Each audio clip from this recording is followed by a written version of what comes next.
Hi friends, welcome back to Suguna Homely Kitchen. இன்னைக்கு வந்து நம்ம ராகி மால்ட் எப்படி செய்யணும்னாங்க பார்க்க போறோம். அதுக்கு வந்து ராகியை ஒரு 8 மணி நேரம் நல்லா ஊற வச்சு எடுத்துக்கலாங்க. நல்லா வாஷ் பண்ணிட்டு ஒரு 8 மணி நேரம் ஊற வச்சுக்கோங்க. நான் காலையிலே ஊற வச்சுட்டேன், நைட்டு தாங்க முளைக்கட்ட வைக்க போறேன். இப்போ இந்த மாதிரி நல்ல ஒரு காட்டன் துணிப்பை இல்லைனாக்கா காட்டன் துணி எடுத்துக்கோங்க. இதில் வந்து நல்லா தண்ணியை வடிச்சிட்டு ராகியை மட்டும் சேர்த்து நல்லா இந்த மாதிரி இருக்க முடிச்சு போட்டு வச்சுருங்க. கொஞ்சோட காற்று போகாத அளவுக்கு நல்லா இறுக்கி முடிச்சு போட்டு வச்சுருங்க. இது காலையில் பார்க்கும்போது பார்த்தீங்கன்னாக்கா நல்லாவே முளைச்சிருக்குங்க. இந்த மாதிரிலாம் குட்டீஸ்க்கு செஞ்சு கொடுத்தோம்னா கண்டிப்பாக வெயிட் கெயின் ஆகும். இது வந்து பெரிய குழந்தைங்களுக்கு மட்டும் இல்லைங்க, ஒரு 6 மாத குழந்தைகளுக்குமே இதை வந்து செர்லாக் மாதிரி நம்ம காலையில் காய்ச்சி கொடுக்கலாம். ஆனால் குட்டீஸ்க்கு ரொம்ப குழந்தைக்கு நீங்கள் 6 மாத குழந்தைக்கு கொடுக்குறீங்கனாக்கா நட்ஸ் எல்லாம் கொஞ்சம் அளவாக சேர்த்துக்கோங்க. பெரிய குழந்தைங்களுக்குனாக்கா உங்களுக்கு விருப்பப்பட்ட அளவுக்கு நீங்கள் நட்ஸ் சேர்த்துக்கலாம். இப்போ இதை வந்து நல்லா காய வச்சுக்கலாங்க. மறுநாள் காலையில் நல்லா முளை கட்டியாச்சு. பாருங்கள், ராகியெல்லாம் நல்லா முளைச்சி வந்திருக்கு. இதை வந்து கொஞ்சம் நிழல்லே வச்சு நல்லா காய வச்சு எடுத்துக்கலாங்க. டைரெக்டாக நீங்கள் வெயிலில் வைக்காமல் லேசான வெயில் படுற இடமா பார்த்து வச்சு நல்லா காய வச்சு எடுத்துக்கலாங்க. ஒரு நாளே நல்லா காஞ்சிடும். இதை நான் திரும்பவும் வறுத்து எடுக்கிறதுனால ஒரு நாள் காய வச்சா மட்டும் போதுங்க. அவ்வளோதாங்க, ராகிலாம் நல்லா காய வச்சு எடுத்துக்கலாம். நல்லா காஞ்சிடுச்சு.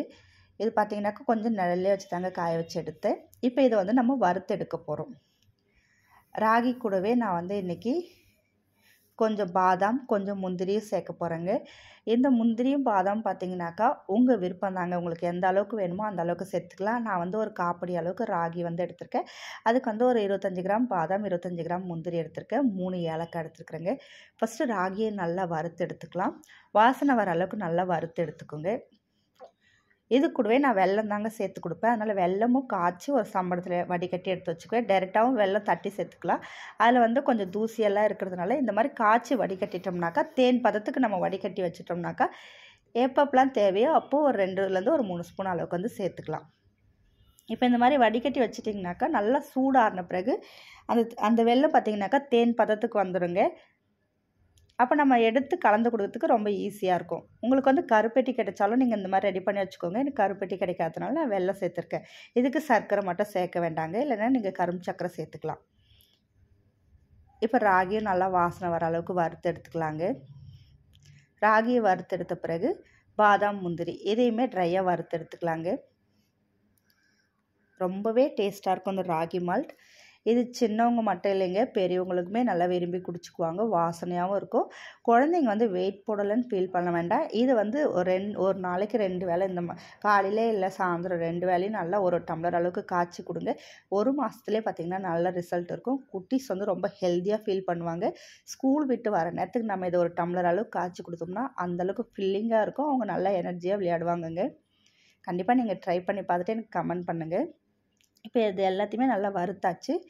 இது கூட 3 ஏலக்காய் சேர்த்தாச்சுங்க. நல்லா சூடாகவும் மிக்ஸி ஜாரில் சேர்த்து அரைச்சி ஜல்லடை வச்சு நல்லா ஜலிச்சு எடுத்துக்கலாங்க. 2-3 டைம் திரும்ப திரும்ப போட்டு நல்லா அரைச்சி ஜலிச்சு எடுத்துக்கலாம். இது வந்து நீங்கள் பல்காக அரைச்செல்லாம் ஸ்டோர் பண்ணி வைக்க வேண்டாங்க. 2 வாரத்துக்கு ஒரு டைம் நீங்கள் அரைச்சி எடுத்தால் போதுங்க. ஆனால் முளைக்கட்டி வைக்கிறது நீங்கள் பல்காக முளைக்கட்டி காய வச்சு எடுத்து ஸ்டோர் பண்ணிக்கலாம். உங்களுக்கு எப்போ வேணுமோ அந்த நேரத்தில் கொஞ்சமாக எடுத்து வறுத்து இந்த மாதிரி நம்ம அரைச்சி ஒரு பாட்டிலில் போட்டு ஸ்டோர் பண்ணி வச்சுக்கலாங்க. நட்ஸ் எல்லாம் சேர்க்கணுமான்னு கேட்டிங்கனாக்கா ஆப்ஷனல் தாங்க. உங்களுக்கு விருப்பம்னா நீங்கள் சேர்த்துக்கலாம். இல்லைன்னா வெறும் ராகியை கூட முளைக்கட்டி நம்ம வறுத்து இந்த மாதிரி அரைச்சி ஸ்டோர் பண்ணி வச்சுக்கலாங்க. இந்த மாதிரி காற்று போகாத டப்பாவில் போட்டு வச்சிட்டோம்னா கெட்டு போகாது. 2 வாரத்துக்கு ஒரு டைம் ஃப்ரெஷ்ஷாக அரைச்சி எடுத்துக்கலாம்.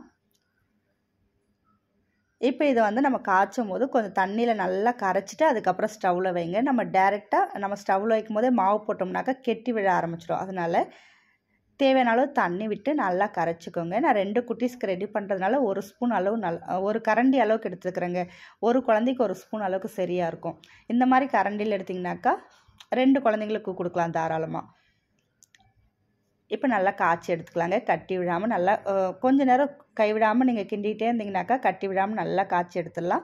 ஸ்வீட்டுக்கு தேவையான அளவு அந்த வெள்ளைப்பாகு சேர்த்துக்கலாங்க. இந்த நேரத்தில் நம்ம பால் சேர்க்க வேண்டாம். ஸ்டவ்லேருந்து இறக்கின பிறகு கொஞ்சம் சூடாரவும் நம்ம காய்ச்சின பால் சேர்த்துக்கலாங்க. அடுப்பில் இருக்கும் போதே சேர்த்தோம்னாக்கா வெல்லம் சேர்க்கறதுனால கொஞ்சம் திரிஞ்சா மாதிரி ஆகிடும்.